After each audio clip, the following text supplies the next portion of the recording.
Good morning students. In the previous video I have went through the introductory part. Now in the current video I am going to deal with aggregate demand and aggregate supply approach. हम first approach को deal out करेंगे, that is aggregate demand and aggregate supply.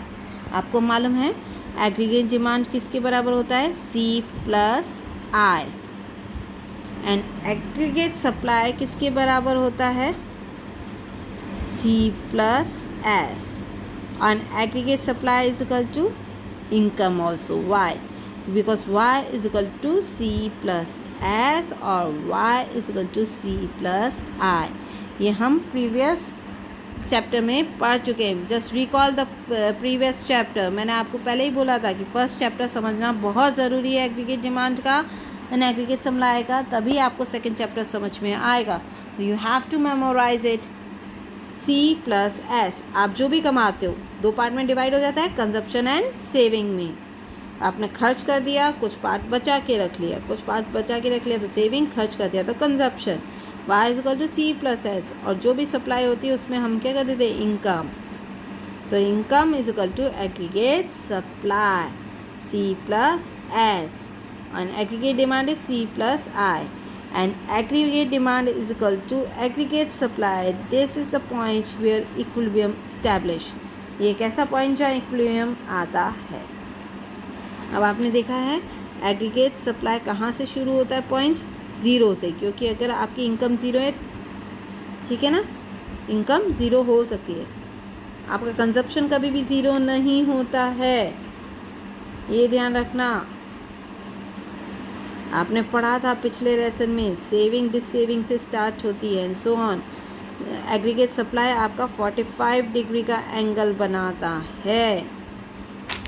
Yes, तो aggregate supply is natural income express as 45 degree line from the origin that is zero, और इस point से originate होता है 45 degree का लाइन बनाता है. Aggregate demand supply is the total of consumption and saving, C plus S. Now aggregate demand curve is the vertical summation of consumption and investment. आपने वो डायग्राम भी पढ़ा था. इन्वेस्टमेंट आपका कंटिन्यूस चल रहा था, पर कंजप्शन आपका ज़ीरो कभी नहीं होता है. C यहाँ पे I था, I स्टैटिक था, इसमें स्लोप थी, जेंटल स्लोप थी, और यहाँ आपने बनाया था aggregate demand that is parallel to C because this portion is your I. C plus I is equal to aggregate demand. Yes, ये प्रीवियस उसमें पढ़ा था. तो aggregate demand curve is the vertical summation of consumption and investment schedule.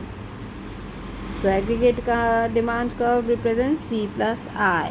अब equilibrium कहाँ आता है? Where aggregate demand is equal to aggregate supply. That means no change in income, no change in output, no change in employment, nothing. It's equal. ठीक है? Where aggregate demand C plus I is equal to total output or total supply, that is A aggregate supply, that is C plus S. Got the point? Now coming on to, I have shown you both the diagrams separately. मैंने यहाँ separate diagram आपको बता दिया समझाने के लिए, but in book the combined diagram is given. You see that supply line forms the 45 degree line. Y is equal to AS. Y is equal to AS. Yes, and AS is equal to C plus S. आ गया?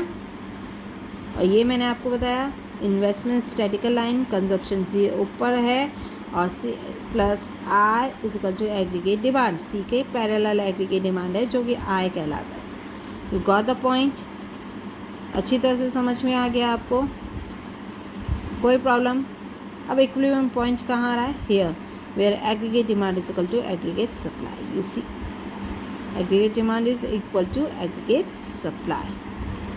Here also you can see Y line aggregate demand line. अब हम consumption investment सब हटा देते हैं, एक सिर्फ aggregate demand की लाइन देख लेते हैं और एग्रीगेट सप्लाई की लाइन दे दे, यानी ये लाइन और ये लाइन जो डार्क लाइन है वो देख लीजिए, डॉटेड लाइन से आप हटा दीजिए. Here aggregate demand is equal to aggregate supply and this is your equilibrium point. Got the point? आप ये पढ़ लेंगे at point E it is equilibrium. Yes, got the point? C plus I, or you can say C plus A, is exactly equal to the total output or total income. यहाँ income ही लिखते थे हम, अब यहाँ income, output and employment, क्योंकि हम उसमें कोई डिफरेंस नहीं मान रहे, कुछ भी लिख दीजिए तो they are same. Got the point? अच्छी तरह से समझ में आ गया. O X is income, output and employment. O Y, got the point?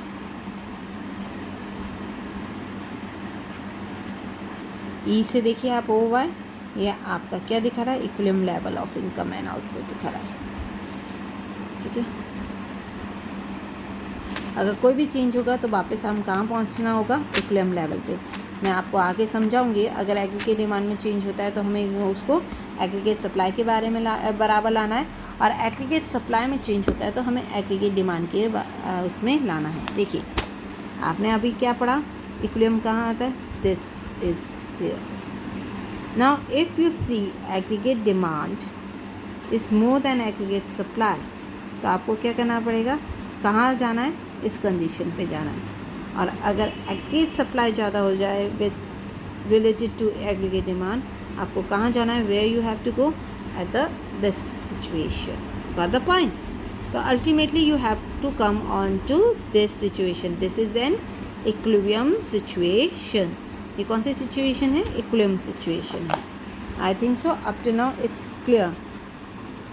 Now we are going to see the adjustment mechanism. अब मैंने आपको ये बताया ये ज़्यादा है या ये ज़्यादा है, और ये कहाँ आना है? वापस यहाँ आना है. यस, ये सिचुएशन देखी. तो अब ये एडजस्टमेंट मैकेनिज्म है. कैसे यहाँ से यहाँ पहुँच गए, या यहाँ से यहाँ पहुँच गए, इस पोजीशन पे कैसे पहुँच गए, ये हमें एडजस्टमेंट मैकेनिज्म देखना पड़ेगा. So we are going to study that in the next video. Thank you and have a nice day ahead.